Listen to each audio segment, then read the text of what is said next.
Speaking at Cannes, Johnny Depp discusses his comeback following the Amber Heard trial. I never traveled anywhere. Johnny Depp talks about his comeback and how Hollywood canceled his project. Depp, 59, stated on Wednesday during a press conference for his new film Jean du Barry at the 2023 Cannes Film Festival that while he did feel boycotted as a result of his high-profile legal battles with his ex-wife Amber Heard, people had been misled by fiction. At that point, you'd have to be without a heartbeat to feel like nothing is occurring. Depp, who got to the event 15 minutes late, added, "This is actually just a weird prank." Of course, you feel a little uncomfortable when you are asked to leave the film you are working on over a few vowels and consonants that are just floating around. "Do I feel like I'm being boycotted now?" he asked. "Never at all. But because I don't consider it, I don't feel like Hollywood is shunning me. I do not consider Hollywood. I don't need Hollywood all that much anymore." Jean du Barry's rollout in France comes 1 year after Depp's controversial Virginia defamation trial with Heard over a 2018 op-ed she wrote about coming forward with domestic abuse allegations. Addressing the impact that this and a previous 2020 libel case in London had on his career, Depp added, "I never went anywhere. People have seen or heard the word comeback exchanged by folks and using that as a catchphrase. He's making a comeback, or he's made a comeback. I keep wondering about the word comeback because I didn't go anywhere. As a matter of fact, I live about 45 minutes away. So yeah, maybe people stopped calling out of whatever their fear was at the time. But no, I didn't go nowhere. I've been sitting around. So comeback. It's almost like I'm going to come out and do a tap dance or some kind of spectacular feat on the table and dance my best for you guys, and hope that you will approve." The notion of something like that is a bizarre mystery. According to Depp, the public's impression of his private life is entirely based on what he called a fiction written in the Virginia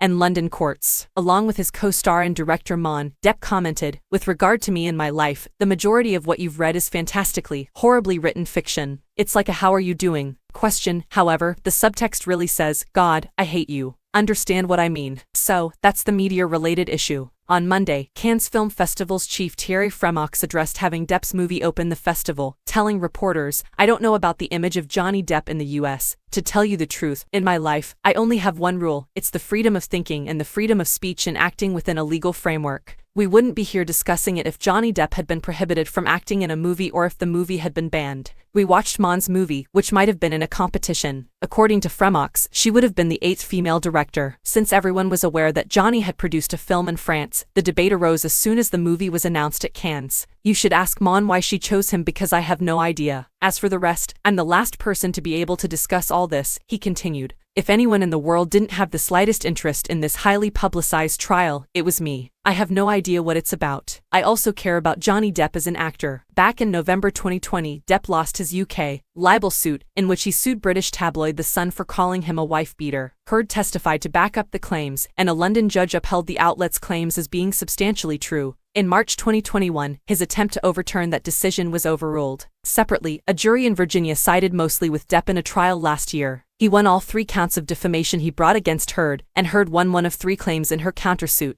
Both appealed the verdict but reached a settlement in December. Heard, 37, who will pay $1 million as part of the settlement, said in a lengthy statement at the time, "I have made no admission. This is not an act of concession. There are no restrictions or gags with respect to my voice moving forward."